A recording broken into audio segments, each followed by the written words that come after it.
আসসালামু আলাইকুম প্রিয় শিক্ষার্থীবৃন্দ, তোমরা সবাই কেমন আছো?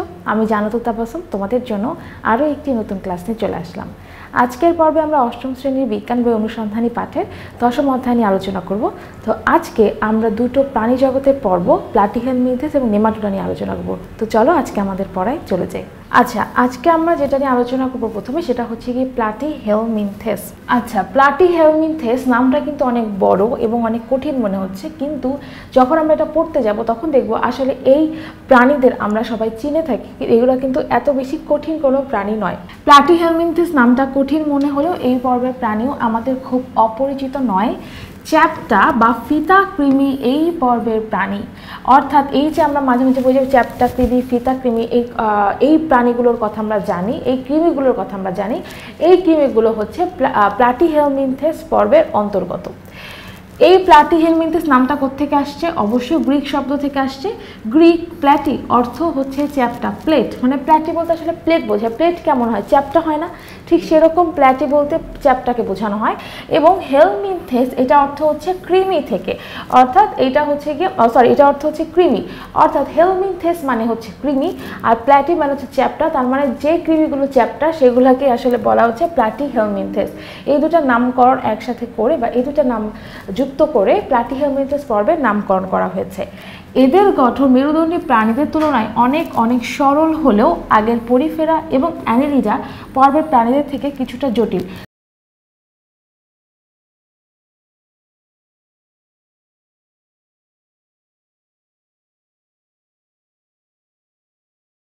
আচ্ছা, তাহলে এই যে এই পর্বের প্রাণীরা যারা আছে, অর্থাৎ প্লাটিহেলমিনথেস পর্বের প্রাণীরা যারা আছে তাদের গঠনটা হচ্ছে মেরুদণ্ডী প্রাণীদের তুলনায় সরল। অবশ্যই মেরুদণ্ডী প্রাণীদের তুলনায় সরল হবে, কেননা মেরুদণ্ডী প্রাণীদের শরীর কিন্তু অনেক জটিল তন্ত্র দিয়ে তৈরি, এটা আমরা পরে জানবো।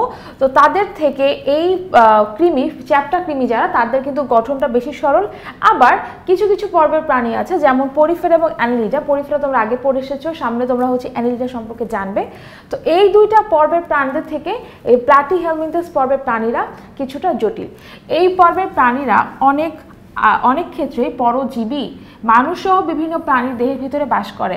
নাম হচ্ছে ফিতা কৃমি। কৃমিরা কোথায় থাকে? কৃমিরা হচ্ছে মানুষ বা অন্যান্য প্রাণীদের শরীরে পরজীবী হিসেবে থাকে। পরজীবী মানে যে অন্যের উপর নির্ভর করে বেঁচে থাকে, তার উপর নির্ভর করে সে পুষ্টিগুলো গ্রহণ করে এবং সে বেঁচে থাকে, তাদেরকেই কিন্তু বলা হয় পরজীবী। এবং পরজীবী দ্বারা কিন্তু আমাদের ক্ষতি হয়।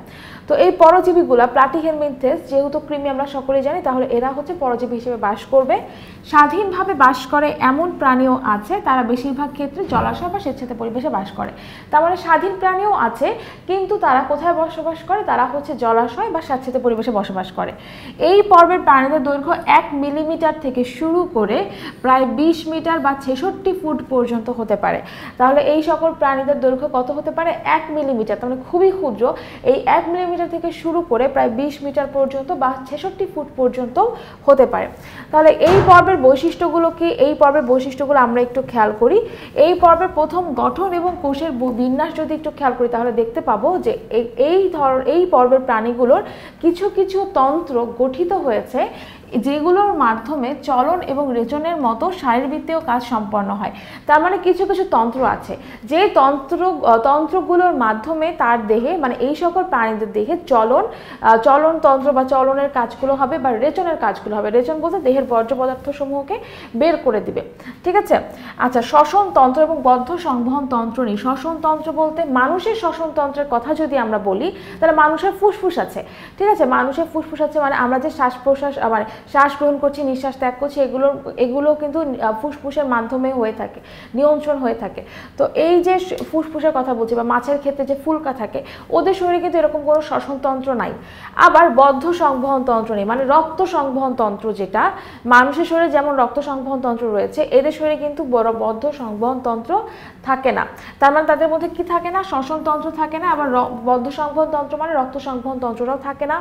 পেশিতন্ত্র এবং রেচনতন্ত্র থাকলেও পূর্ণাঙ্গ পরিপাকতন্ত্র গঠিত হয়নি। পেশিতন্ত্র বলতে তার মাসেলের কথা বলা হচ্ছে, কারণ তার পুরো দহিত অবশ্যই তোমার হচ্ছে একটু মাসেল টাইপ অংশ থাকবে, মাংসপেশি থাকবে, সেই পেশিতন্ত্রগুলো আছে। আবার যেহেতু রেচনের কাজ করে, তার মানে রেচনতন্ত্রও আছে। কিন্তু রেচনতন্ত্র থাকলেও তার দেহে কিন্তু পূর্ণাঙ্গ পরিপাকতন্ত্র গঠিত হয়নি। পূর্ণাঙ্গ পরিপাকতন্ত্র বলতে সে কোনো খাবার খাবে, খাবারগুলো হজম হবে, ঠিক আছে, এই কাজগুলো করার জন্য তার দেহে কোনো রকমের আলাদা অঙ্গ প্রত্যঙ্গ নাই। তো এই জন্য তার দেহে যেহেতু পূর্ণাঙ্গ পরিপাকতন্ত্র নাই, তাহলে তারা কিন্তু পরিপাকতন্ত্র ছাড়াই তারা কি করবে, তারা হচ্ছে তাদের দেহের যে বর্জ্য পদার্থগুলো সেগুলো বের করে দিতে পারবে। এরপরে দেখি এদের দেহের পেশিগুলো কিভাবে বিন্যস্ত থাকে। এদের দেহের পেশিগুলো হচ্ছে স্তরে স্তরে বা গুচ্ছাকারে বিন্যস্ত থাকে। মানে তোমরা যদি কখনো কৃমির তোমরা হচ্ছে কোনো আণুবীক্ষণিক ছবি দেখো, দেখবে যে কেমন একটু মাসেল টাইপ হচ্ছে গিয়ে, মানে তার পেশিগুলো কেমন জানি স্তরে স্তরে থাকে বা গুচ্ছাকারে একটু মোটা মোটা থাকে, একটু অন্যরকম দেখা যায়, ঠিক আছে। অনেকটা হচ্ছে যোগ যেরকম আমরা দেখি না, অনেকটা যোগের মতো, কিন্তু এরকম কৃমিগুলো হচ্ছে খালি চোখে ওইভাবে মানে খালি চোখে দেখা যাবে না, মানে দেখা যাবে বাট তুমি তার গঠনগুলো ওইভাবে খেয়াল করে বুঝতে পারবে না। আচ্ছা, দেহের প্রতিসাম্য, এদের দ্বিপার্শ্বীয় প্রতিসাম্য দেখা যায়। কেন? কারণ এদের দেহকে তুমি যদি মাঝখান দিয়ে ভাগ করো তাহলে তাদের দেহ দুইটা সমান ভাগে ভাগ হবে, এই জন্য তারা হচ্ছে দ্বিপার্শ্বীয় প্রতিসাম্য। দেহ গহ্বর, তাদের মধ্যে কোনো দেহ গহ্বর নাই, তাদের দেহখণ্ডের উপস্থিতিও নাই, কঙ্কাল তন্ত্র তো নাই, কারণ কৃমি ওদের মধ্যে, ওরা তো অমেরুদণ্ডী প্রাণী, তার মানে ওদের কিন্তু কোনো রকমের কঙ্কাল তন্ত্র থাকবেই না। তাহলে এই প্লাটিহেলমিনথেস যে পর্ব রয়েছে, এই প্রাণীগুলো কারা? যারা চ্যাপ্টা কৃমি বা ফিতা কৃমি, এরা হচ্ছে প্লাটিহেলমিনথেস পর্বের উদাহরণ। এবং এদের দেহে কি কি আছে? এদের দেহে হচ্ছে চলন রেচনের মতো শারীরবৃত্তীয় কাজ সম্পন্ন হয়, রেচনতন্ত্র রয়েছে, তারপরে হচ্ছে পেশিতন্ত্র রয়েছে, কিন্তু তাদের পূর্ণাঙ্গ পরিপাকতন্ত্র নেই, শ্বসনতন্ত্র নেই, বদ্ধ সংবহন তন্ত্র নেই। আর তাদের মধ্যে কি কি নেই? দেহ গহ্বর, দেহখণ্ডের উপস্থিতি, কঙ্কালতন্ত্র, এগুলো কিছুই নাই। আর দেহের প্রতিসাম্য হবে দ্বিপার্শ্বীয় প্রতিসাম্য। খুব সহজ কিন্তু এই বৈশিষ্ট্যগুলো। তো এরপরে আমরা যাব হচ্ছে নেমাটোডা পর্বে। নেমাটোডা বলতে কি বোঝানো হচ্ছে? গ্রিক শব্দ নেমা, সব অর্থ হচ্ছে সুতা, ঠিক আছে। এই পর্বের প্রাণীরা নলাকার হয়, সরু এবং লম্বা হয়ে থাকে। এইটা হচ্ছে নেমা বলতে সুতা বোঝানো, তার মানে এইখানে যে সকল প্রাণী থাকবে তাদের দেহটা সুতার মতো হবে। তো এই জন্য এখানে লিখেছে এই ধরনের প্রাণীরা কেমন হবে? নলাকার হয় বা সরু এবং লম্বা হয়ে থাকে। সুতাও কিন্তু সরু এবং লম্বা হয়ে থাকে। ফিতাকৃমির সাথে এদের পার্থক্য হলো এদের এই নলাকার গঠন, তার মানে ফিতাকৃমির কিন্তু শরীরে নলাকার গঠন ছিল না, তাদের পেশিগুলো কিন্তু স্তরে স্তরে বিন্যস্ত ছিল, কিন্তু নেমাটোডার মধ্যে তাদের নলাকার গঠন দেখা যায়। আর এই গঠন স্থায়িত্ব পায় এদের দেহের ভেতরে থাকা গহ্বরের জন্য। তাহলে এই যে তাদের নলাকার গঠন, এটা স্থায়িত্ব পায় কেন? কারণ তাদের ভিতরে যে গহ্বরটা রয়েছে সেই গহ্বরটার জন্য। গহ্বরে কি থাকে? গহ্বরের ভেতরে পানি পূর্ণ থাকে, অর্থাৎ এদের গহ্বরে কিন্তু পানি পাওয়া যাবে, পানি পূর্ণ থাকবে। এই পানি পূর্ণ থাকার কারণে তাদের গঠনকে মানে তাদের দেহের এই গঠনটাকে দৃঢ়তা প্রদান করে এবং কঙ্কালের মতো কাজ করে। এদের দেহে পরিপাক নালী রয়েছে, এর গঠন সোজা এবং শাখাহীন এবং মুখ থেকে পায়ু পর্যন্ত বিস্তৃত। তাহলে এদের তো গহ্বর রয়েছে, গহ্বরের ভিতরে পানি পূর্ণ রয়েছে এবং পানি পূর্ণ থাকার কারণে এদের শরীরটাকে দৃঢ়তা দান করে। কারণ কি? পানিটা ভরা আছে, তাহলে পানিটা যখন ভরা থাকবে তো বাইরে থেকে কোনো কিছু আঘাত পেলেও তাদের আকৃতিটা চেঞ্জ হবে না, কারণ ভিতরে পানিটা আছে। আচ্ছা, তো এবং পানিটা থাকার কারণে কি হবে? তাদের কিন্তু দেহের আকার আকৃতিও বা দেহের যে দৃঢ়তা, সেই দৃঢ়তা প্রদান করাও সম্ভব হবে। তাছাড়া এদের এই দেহের গঠনটা তাদেরকে কঙ্কালের মতো কাজ করে, কিন্তু আসলে কঙ্কাল না। কঙ্কাল বলতে কিন্তু মেরুদণ্ড থাকা লাগবে, ওদের কিন্তু মেরুদণ্ড নাই। কিন্তু মেরুদণ্ড না থাকার পরও তাদের দেহটাকে স্টেবল রাখতে হবে, তাদের দেহটাকে হচ্ছে দৃঢ় রাখতে হবে। তো এই দৃঢ় রাখার কাজ কে করবে? এই পানিপূর্ণ গহ্বরটা সেই কাজ করবে, ঠিক আছে। আচ্ছা, তাহলে কঙ্কালের মতো কাজ করবে, কিন্তু আসলে তারা কঙ্কাল না। এদের দেহে কি রয়েছে? পরিপাক নালী রয়েছে, এদের দেহে পরিপাক গ্রন্থি নাই। এদের দেহে হচ্ছে কি কোনো রকমের পরিপাক গ্রন্থি বলতে যে মানে যে গ্রন্থিগুলো থেকে এনজাইম বের হয়, তো এই পরিপাক নালী রয়েছে বাট পরিপাক গ্রন্থি সেভাবে নাই। তাহলে এর যে গঠনটা, এই পরিপাক নালীর যে গঠন, এটা সোজা হবে এবং শাখাহীন হবে। সোজা বলতে একদম সোজা একটা নালীর মতো যাবে, আর শাখাহীন বলতে এই পরিপাক নালীর কোনো রকমের শাখা থাকবে না, ঠিক আছে, কোনো রকমের শাখা থাকবে না, এটা শুধু একটা লাইনে বিস্তৃত থাকবে। এখন মুখ থেকে পায়ু পর্যন্ত এই পরিপাক নালী বিস্তৃত, অর্থাৎ এই মুখ থেকে শুরু হবে পরিপাক নালী আর শেষ হবে হচ্ছে পায়ুতে গিয়ে। এই পর্বের প্রাণীরাও অনেক ক্ষেত্রে পরজীবী, মানুষ সহ বিভিন্ন প্রাণীর দেহে বসবাস করে। যেহেতু এটা হচ্ছে চ্যাপ্টা বা কৃমির সাথে এদের কিছুটা মিল আছে, তার মানে এই পর্বের প্রাণীরাও কিন্তু কৃমি হিসেবে বসবাস করছে। এবং কৃমি মানেই হচ্ছে তারা কিন্তু অনেকেই পরজীবী হিসেবে বিভিন্ন প্রাণীর দেহে, মানুষ সহ বিভিন্ন প্রাণীর দেহে তারা বসবাস করবে। যেমন হচ্ছে হুক ওয়ার্ম, এই পর্বের এক ধরনের কৃমি, এখানে নামটা একটু আমরা দাগিয়ে রাখি। এটা হচ্ছে এখানের কৃমির উদাহরণটা কি, হুকওয়ার্ম। হুকওয়ার্ম কৃমি এরা মানুষের অন্ত্রে বাস করে। মানুষের অন্ত্রে বলতে মানুষের যে ক্ষুদ্রান্ত আছে, বৃহদন্ত্র আছে, এগুলোর মধ্যে তারা বসবাস করবে। এদের দেহ পুরো কিউটিকল নামক পদার্থ দিয়ে আবৃত থাকে।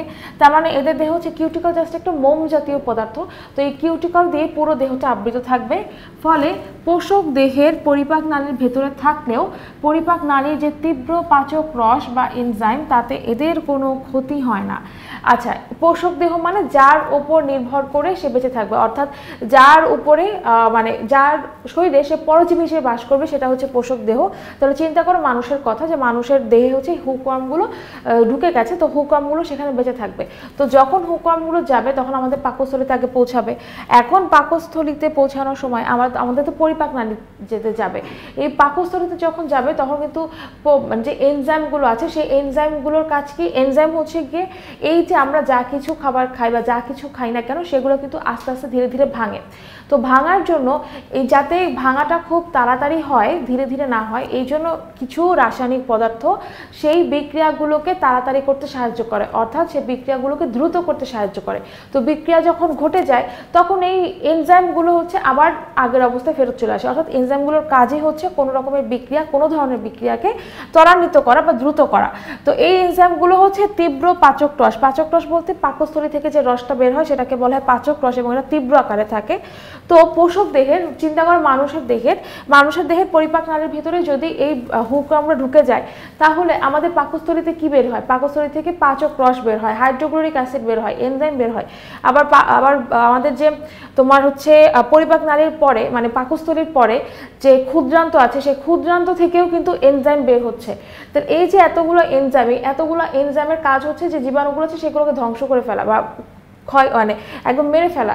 কিন্তু এই হুকওয়ার্মের বাইরে যে কিউটিকল নামের মোম জাতীয় যে পদার্থটা থাকে, সেই পদার্থটা থাকার কারণে এই পাচক রস, এই তীব্র যে পাচক রস বা খুবই মানে অ্যাসিডিটি টাইপের যে পাচক রস আছে বা এনজাইম আছে, এগুলো কোনো ক্ষতি করতে পারে না। তাহলে আলটিমেটলি কি হয়, সে পাকস্থলীর এই পরিবেশে খুব ভালোভাবে বেঁচে থাকতে পারে, এই প্রতিকূল পরিবেশে সে টিকে থাকতে পারে এবং সে এখানে বংশবৃদ্ধি করতে পারে।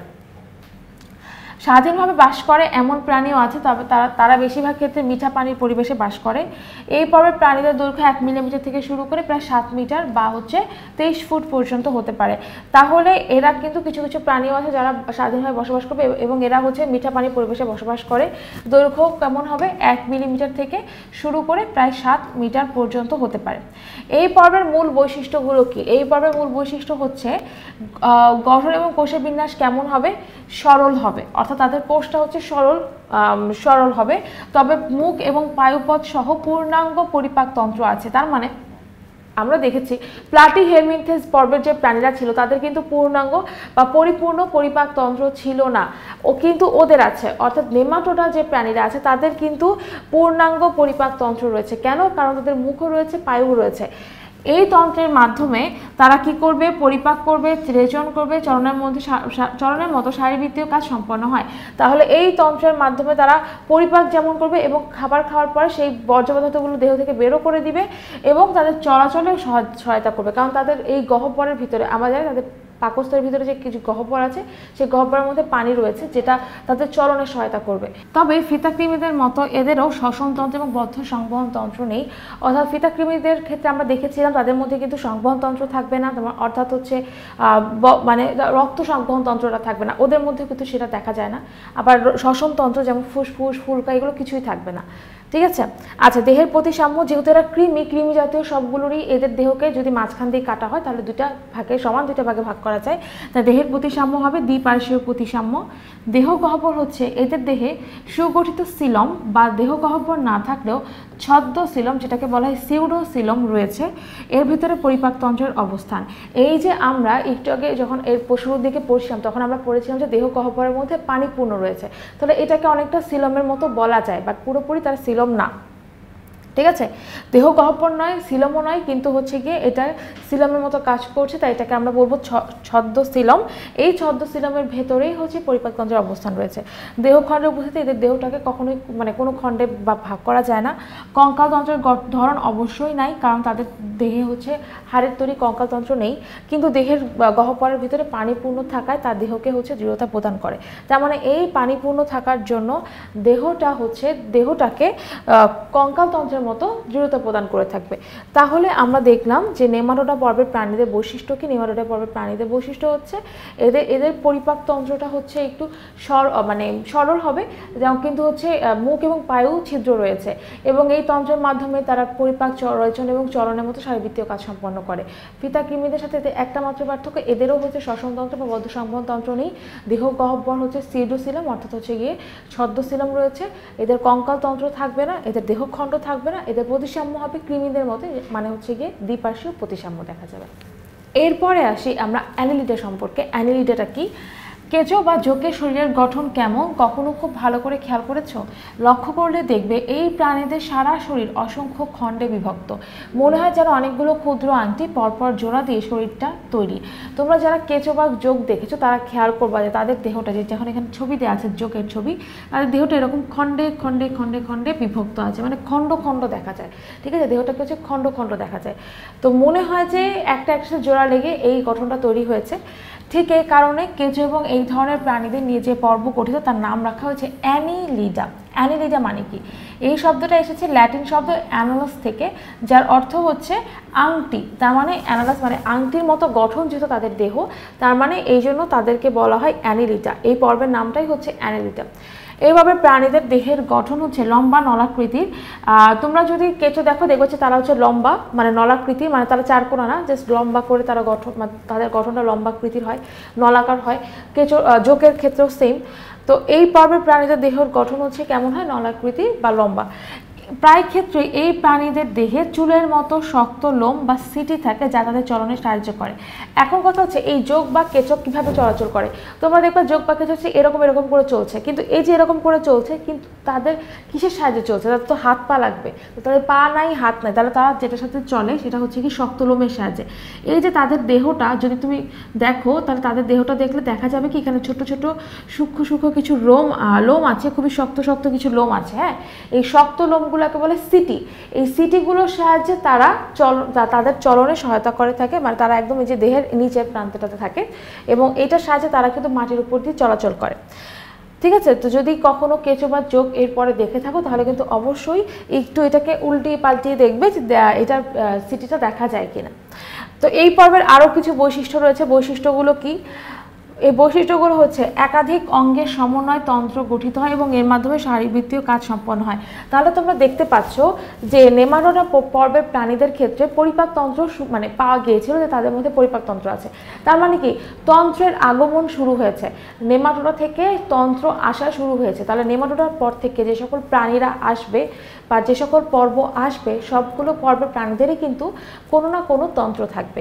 ঠিক একইভাবে যে অ্যানিলিডা পর্বের যে প্রাণীরা রয়েছে তাদের একাধিক অঙ্গের সমন্বয় তন্ত্র তৈরি হয়েছে এবং তন্ত্রের মাধ্যমে শারীরবৃত্তীয় কাজ সম্পন্ন হয়। এদের দেহটা কেমন? দেহটা দ্বিপার্শ্বীয় প্রতিসাম্য। যেমন যে কৃমির মতো যদি আমি কেঁচো বা জোকের কথা চিন্তা করি, তাহলে তাদের দেহটাকে কিন্তু তুমি যদি মাঝখান দিয়ে ভাগ করো তাহলে সমান দুটো ভাগে ভাগ করা যাবে। ঠিক আছে, জোক, কেঁচো, ফিতা কৃমি, চ্যাপ্টা কৃমি, তারপরে যে কোনো ধরনের কৃমি হোক, ওয়ার্ম, তারপরে হচ্ছে সুতা কৃমি, সব ধরনের কৃমি বা জোক টাইপ যেগুলো আছে সেগুলোকে দেহটাকে দুইটা সমানভাগে ভাগ করা যায়। এই জন্য তাদের প্রতিসাম্যগুলো সেম, মানে দ্বিপার্শ্বীয় প্রতিসাম্য। দেহ গহ্বর, সত্যিকারের দেহ গহ্বর তাদের মধ্যে রয়েছে। তাহলে সত্যিকারের দেহ গহ্বর প্রথম আমরা কোন প্রাণীদের ক্ষেত্রে পাচ্ছি? আমরা পাচ্ছি অ্যানিলিডা প্রাণীদের ক্ষেত্রে। এদের ভেতরে হচ্ছে সত্যিকারের দেহ গহ্বর রয়েছে। দেহখণ্ডের উপস্থিতি, দেখো দেহখণ্ডের উপস্থিতি রয়েছে। অবশ্যই আমরা একটু আগে বলেছি তাদের দেহটা আংটির মতো খণ্ডে খণ্ডে বিভক্ত, তার মানে তাদের দেহতে দেহখণ্ড পাওয়া গেছে। কঙ্কালতন্ত্রের গঠন, তাদের শরীরে অবশ্যই হাড়ের তৈরি কঙ্কালতন্ত্র থাকবে না, কারণ কি তারা কিন্তু অমেরুদণ্ডী প্রাণী। কিন্তু তাদের যে দেহাভ্যন্তরে যে এই যে দেহগহ্বরটা রয়েছে সেই দেহগহ্বর তরল দ্বারা পূর্ণ থাকে, ঠিক আছে, তরল দ্বারা পূর্ণ থাকে, যেটার জন্য হচ্ছে তারা তাদের দেহটাকে দৃঢ়তা প্রদান করে। এই জন্য যোগটার কিন্তু আমরা একটা নির্দিষ্ট আকৃতি দেখতে পাই, যদিও তারা আঁকাবাঁকাভাবে চলাফেরা করে, কিন্তু তাদের মধ্যে মানে কঙ্কালতন্ত্র না থাকলেও তাদের দেহটাতে যে দৃঢ়তা দেওয়া যায়, মানে তারা যেভাবে চলছে সেভাবে যাতে তারা চলতে পারে, এই কারণে কিন্তু তাদের দেহের ভেতরে যে গহ্বর রয়েছে সেই গহ্বরে হচ্ছে পানি, মানে পানি বা যে কোনো তরল পূর্ণ থাকে। অন্যান্য কোন বৈশিষ্ট্য রয়েছে, এদের হচ্ছে স্নায়ুতন্ত্র রয়েছে, পরিপাকতন্ত্র রয়েছে, সংবহনতন্ত্র রয়েছে। পরিপাকতন্ত্র রয়েছে, এটা তো আমরা আগেই পড়েছি, মানে এদের কিন্তু তন্ত্র গঠিত হওয়া শুরু হয়েছে। তাহলে স্নায়ুতন্ত্র বলতে তাদের সেন্স কাজ করবে, তারা বুঝতে পারবে তারা কোন পরিবেশে রয়েছে। এই জন্য দেখবা যে যখন তুমি যদি কোনো কেঁচোকে যদি কাঠি দিয়ে খোঁচা দাও, তাহলে সেটা কিন্তু দেখা যায় যে তারা দূরে চলে যাবে অথবা তারা হচ্ছে পেঁচিয়ে যাবে। কেন? কারণ তারা বুঝতে পারে যে হ্যাঁ তাদেরকে কোনো কিছুতে আঘাত করা হয়েছে। তার মানে কি তাদের মধ্যে অনুভূতিটা আছে। অনুভূতিটা কিভাবে আছে? স্নায়ুর মাধ্যমে। এই জন্য তাদের কিন্তু একটা স্নায়ুতন্ত্র, এক ধরনের স্নায়ুতন্ত্র রয়েছে, পরিপাকতন্ত্র রয়েছে। কারণ আমরা জানি পরিপাকতন্ত্র কিন্তু নেমাটোডা প্রাণী থেকে আসা শুরু হয়েছে, যে নেমাটোডা প্রাণী থেকে সকলের মধ্যে কিন্তু পরিপাকতন্ত্র দেখা যাবে। সংবহন তন্ত্র রয়েছে, অর্থাৎ তাদের দেহে একটা সংবহন তন্ত্র অর্থাৎ রক্ত সংবহন তন্ত্র এদের মধ্যে পাওয়া যাবে। তাহলে এই পর্বের প্রাণীরা কেমন হয়? অ্যানেলিডা পর্বের প্রাণীরা হচ্ছে এদের দেহের গঠন হচ্ছে রিংয়ের মতো হয়, রিংয়ের মতো খণ্ড খণ্ড হয়, অর্থাৎ তার মানে এদের দেহের খণ্ডের উপস্থিতি রয়েছে। এদের দেহে হচ্ছে গিয়ে মানে অনেকগুলো অঙ্গের সমন্বয় তন্ত্র তৈরি হয় এবং এর মাধ্যমে শারীরবৃত্তীয় কাজ সম্পন্ন হয়। দেহের প্রতিসাম্য হচ্ছে দ্বিপার্শ্বীয় প্রতিসাম্য, এবং এদের কিন্তু হাড়ের তৈরি কঙ্কালতন্ত্র, দৃঢ় কঙ্কালতন্ত্র নেই, স্নায়ুতন্ত্র, পরিপাকতন্ত্র এবং সংবহনতন্ত্র রয়েছে। তো আজকের পর্বে আমরা তিনটা প্রাণী জগতের বড় পর্ব সম্পর্কে জানলাম। একটা হচ্ছে গিয়ে প্লাটিহেলমিনথেস, আরেকটি হলো নেমাটোডা, আরেকটি হলো হচ্ছে অ্যানেলিডা। তো আশা করি আজকের পর্বটা তোমরা খুব ভালো করে বুঝতে পেরেছো। আগামী পর্বের জন্য আমন্ত্রণ জানিয়ে সবাইকে বিদায় জানাচ্ছি। সবাই ভালো থাকো, সুস্থ থাকো, আল্লাহ হাফেজ।